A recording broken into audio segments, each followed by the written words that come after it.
दिल्ली की रेखा गुप्ता सरकार के आज 1 साल पूरे होने के मौके पर सीएम रेखा गुप्ता ने अपनी उपलब्धियां गिनाई तो आम आदमी पार्टी ने अटैक किया। पूर्व डिप्टी सीएम मनीष सिसोदिया ने प्रेस कॉन्फ्रेंस की और कहा कि दिल्ली को पिछले 1 साल में धोखे के अलावा कुछ नहीं मिला। सिसोदिया ने कहा कि बीजेपी सरकार ने हर किसी के साथ धोखा किया, उन्होंने महिलाओं और मिडिल क्लास को भी धोखा दिया। प्रदूषण कंट्रोल करने के नाम भी रेखा सरकार ने फर्जीवाड़ा किया।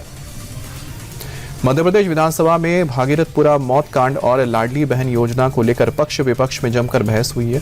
बहस उस वक्त बेकाबू हो गई जब संसदीय कार्य मंत्री कैलाश विजयवर्गीय ने नेता प्रतिपक्ष को औकात में रहने के लिए कहा। विवाद बढ़ने के बाद खुद मुख्यमंत्री ने विपक्ष से माफी मांगी। विजयवर्गीय ने भी बयान पर दुख जताया, साथ ही कहा कि कभी कभी गुस्सा आ जाता है। यूपी के सीएम योगी आदित्यनाथ जन सुनवाई में जिला स्तर पर हो रही ढिलाई से नाराज हैं। ऐसे में जनता दर्शन कार्यक्रम को लेकर बड़ा फैसला किया गया है। अब मुख्यमंत्री कार्यालय सीधे डीएम और एसपी की इस जन सुनवाई की निगरानी करेगा। अधिकारी हर दिन सुबह 10 से लेकर 12 बजे तक अपने कार्यालय से वीडियो कॉन्फ्रेंसिंग के माध्यम से जन सुनवाई की समीक्षा करेंगे। लापरवाही मिलने पर जवाबदेही तय की जाएगी, जिससे लोगों को असुविधा न हो। यूपी की योगी सरकार ने अधिकारियों के मनमानी पर नकेल कसने की तैयारी शुरू कर दी है। सरकार अब संवाद सेतु ऐप बनाने जा रही है। इस ऐप के जरिए जनप्रतिनिधियों और अफसरों के बीच संवाद स्थापित किया जाएगा। अब से अधिकारियों को विधायकों और जनप्रतिनिधियों का फोन उठाना जरूरी होगा और किसी कारणवश फोन नहीं उठा पाते हैं तो 10 मिनट के भीतर कॉल बैक करना होगा। अगर ऐसा नहीं किया जाता है तो फिर इसका अलर्ट कमांड तक जाएगा। नेता प्रतिपक्ष और कांग्रेस के सांसद राहुल गांधी ने आज यूपी के सुल्तानपुर कोर्ट में पेश होकर अपना बयान दर्ज कराया। आपको बता दें कि पिछली बार सुनवाई के दौरान राहुल पेश नहीं हुए थे। कोर्ट ने उन्हें पेशी का आखिरी मौका दिया था, जिसके बाद आज वो अदालत के सामने पेश हुए। दरअसल ये मामला करीब 8 साल पुराना है, जब 2018 में कर्नाटक चुनाव में प्रचार के दौरान उन्होंने गृह मंत्री अमित शाह पर आपत्तिजनक टिप्पणी की। मामले में अगली सुनवाई 9 मार्च को होगी। बिहार विधानसभा में शिक्षा बजट पर चर्चा के दौरान बीजेपी विधायक मैथिली ठाकुर ने लालू यादव के शासनकाल पर जमकर निशाना साधा। मैथिली ने बिहार के पिछले 30 साल के सफर को हस्तिनापुर की कहानी के रूप में सुनवाई। मैथिली ने लालू का नाम लिए बगैर उन्हें धृतराष्ट्र कहा। मैथिली ने कहा कि 2005 से पहले यहाँ पर धृतराष्ट्र थे, वो दुर्योधन के लिए अंधे हो गए थे। कर्नाटक के बागलकोट में शिवाजी जयंती जुलूस पर पत्थरबाजी के बाद शहर में तनाव हो गया है। गुस्साए हिंदू कार्यकर्ताओं ने मस्जिद के पास से खड़े ठेलों को आग के हवाले कर दिया, जिसके बाद पुलिस ने बल प्रयोग करके हालात को काबू में किया। तनाव के चलते पूरे इलाके में सुरक्षा के कड़े इंतजाम किए गए हैं। आरोप है कि जुलूस जब वहां से निकल रही थी तब मस्जिद के बाहर डीजे की आवाज का विरोध हुआ और इस बीच किसी शरारती तत्व ने जुलूस के ऊपर चप्पल फेंका, जिससे माहौल बिगड़ गया। कर्नाटक के बाद हैदराबाद में भी शिवाजी जयंती पर जुलूस के दौरान भारी बवाल मचा है। शहर के अंबरपेट इलाके में जामा मस्जिद के पास जमकर हंगामा हुआ। तेज संगीत और नारेबाजी से रोकने पर 2 समुदाय के लोगों के बीच जबरदस्त भिड़ंत हो गई। दोनों गुटों में कहासुनी और तीखी बहस हुई। सोशल मीडिया पर यह वीडियो तेजी से वायरल हो रहा है। मौके पर पहुंची पुलिस ने दोनों पक्षों को समझाया, मामला शांत कराया। फिलहाल स्थिति काबू में।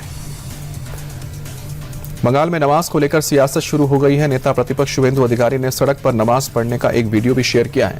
तस्वीरें नॉर्थ कोलकाता के बीटी रोड की है। तस्वीरों में साफ देखा जा सकता है नमाज के लिए ट्रैफिक को ब्लॉक किया गया। शुभेंदु का आरोप है कि सड़क ब्लॉक करने से लंबा जाम लग गया है। शुभेंदु ने ममता बनर्जी पर तुष्टीकरण की राजनीति का आरोप लगाते हुए कहा कि ममता अपने 33% वोट बैंक को खुश करने के लिए यह सब कर रही है। उत्तराखंड के जोशीमठ में सरकारी भवन में बिना अनुमति के नमाज अदा करने पर बवाल मच गया है। बिना इजाजत के भवन में नमाज पढ़ने का वीडियो सोशल मीडिया पर तेजी से वायरल हुआ है। स्थानीय लोगों ने इसका पुरजोर विरोध किया और प्रशासन से कड़ी कार्रवाई की मांग की। दरअसल किसी भी सरकारी या सार्वजनिक परिसर में धार्मिक आयोजन के लिए इजाजत लेनी होती है और अगर बिना इजाजत के आयोजन हुआ तो यह धार्मिक नहीं बल्कि एक कानूनी विषय बन जाता है। इसलिए स्थानीय लोगों ने सरकारी भवन में नमाज पढ़ने का विरोध किया। संघ प्रमुख मोहन भागवत जिस वंदे भारत एक्सप्रेस से मेरठ पहुंचे उस पर हरदोई में पथराव किया गया। पत्थरबाजी से ट्रेन की एक खिड़की का शीशा टूट गया। बताया जा रहा है कि मोहन भागवत ट्रेन के E1 कोच में बैठे थे। उससे एक कोच आगे C4 पर पत्थर फेंका गया। घटना के तुरंत बाद पुलिस और GRP एक्शन में आ गई। ट्रेन के अंदर भी चेकिंग की गई। साथ ही जिस जगह पर पत्थर फेंका गया था वहां पर पुलिस की टीम पहुंची और मामले की जांच शुरू कर दी। एक्टर रणवीर सिंह को धमकी देने के मामले में बड़ा खुलासा हुआ है। मुंबई पुलिस सूत्रों के मुताबिक रणवीर सिंह से बिश्नोई गैंग ने 10 करोड़ रुपए की मांग की थी और अमेरिकी नंबर से धमकी भरा मैसेज भेजा गया था। क्राइम ब्रांच उस नंबर की जानकारी लेने के लिए अमेरिका की एजेंसी से संपर्क कर रही है। वहीं पर जांच में पता चला है कि बिश्नोई गैंग के खास गुर्गे में से एक हैरी बॉक्सर ने वॉइस नोट भेजकर रणवीर सिंह को धमकी दी थी। गोरखपुर में आंख के अस्पताल में बड़ी लापरवाही की घटना सामने आई है, जहां आंखों की रोशनी ठीक कराने गए 9 लोगों को अपनी आंखें निकलवानी पड़ी। अस्पताल में ठीक से इलाज नहीं मिलने की वजह से इनकी आंखों में इन्फेक्शन फैल गया था, जिसकी वजह से ये हमेशा के लिए अंधे हो गए हैं। प्रशासन ने मामले में संज्ञान लेते हुए मजिस्ट्रियल जांच के आदेश दे दिए। रिपोर्ट के मुताबिक हॉस्पिटल का लाइसेंस भी रद्द हो सकता है। फिलहाल प्रशासन ने अस्पताल को सीज किया है। बुरके में हरिद्वार से कांवड़ लाने के बाद यूपी के संभल की रहने वाली तमन्ना मलिक को लगातार धमकियां मिल रही है। तमन्ना का आरोप है कि मौलाना और मुस्लिम समुदाय की ओर से उन्हें लगातार डराया धमकाया जा रहा है। इस मामले में अब पुलिस ने एक्शन लिया है और तमन्ना मलिक और उनके पति की शिकायत के बाद एफआईआर दर्ज की है। हैदराबाद में नीलगिरी टावर बिल्डिंग स्थित कोचिंग में आग लगने से हड़कंप मच गया। घने धुएं के चलते छात्रों में अफरा तफरी मच गई। स्टूडेंट कोचिंग के अंदर फंस गए। दमकल की गाड़ियों ने मौके पर पहुंचकर कड़ी मशक्कत से काबू पाया और कोचिंग में फंसे छात्रों को बैल्कनी से बचाया। गनीमत रही कि हादसे में कोई घायल नहीं हुआ। शुरुआती जांच के मुताबिक शॉर्ट सर्किट के चलते आग लगने की आशंका है। यूपी के उन्नाव में क्रिकेट मैच के दौरान मधुमक्खियों ने हमला कर दिया। हमले में मैच में अंपायरिंग कर रहे मानिक गुप्ता की मौत हो गई। ये हादसा उस वक्त हुआ जब उन्नाव में अंडर 19 क्रिकेट लीग का एक मुकाबला चल रहा था। बुधवार सुबह गंगा घाट कोतवाली क्षेत्र स्थित राहुल सापरू ग्राउंड में कानपुर और लखनऊ के युवा खिलाड़ी निर्धारित मैच के लिए एकत्र हुए थे। अचानक हुए इस हमले में मैदान में अफरा तफरी मच गई। मधुमक्खियों के हमले में करीब 40 लोग घायल हो गए हैं।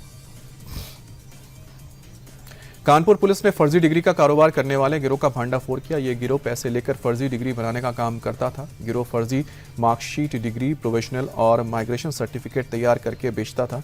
इसके साथ ही ये हाई स्कूल और इंटरमीडिएट की मार्कशीट भी फर्जी बनाते थे। ये गिरोह का नेटवर्क 9 राज्यों तक फैला हुआ था और 14 यूनिवर्सिटीज से इनका संपर्क था। फिलहाल पुलिस ने 4 आरोपियों को गिरफ्तार किया है। मथुरा में अपराधियों के खिलाफ पुलिस का ताबड़तोड़ एक्शन जारी है। प्रशासन ने गोविंद नगर इलाके में गैंगस्टर योगेश यादव और राजन यादव के खिलाफ सख्त कार्रवाई की है। गैंगस्टर भाइयों की 10 करोड़ की प्रॉपर्टी को जिला मजिस्ट्रेट के आदेश पर जब्त कर लिया गया है। योगेश और राजन पर संगठित गिरोह बनाकर अवैध संपत्ति बनाने का आरोप है। कार्रवाई के दौरान पुलिस टीम ने ढोल नगाड़ों के साथ मौके पर मुनादी कराई और जनता को इस जब्ती की आधिकारिक सूचना दी। यूपी के मेरठ में एक शख्स ने ज्वेलरी पसंद की पेमेंट किया और फिल्मी स्टाइल में करोड़ों के गहने कोई दूसरा ले गया। दरअसल भगवान बुक डिपो के मालिक और पीड़ित प्रवीण शर्मा का आरोप है कि उन्होंने 1 करोड़ रुपए नगद देकर सोना खरीदा था, लेकिन सराफा व्यापारी ने इतनी बड़ी रकम उनसे लेने के बावजूद वो सोना किसी दूसरे व्यक्ति को दे दिया।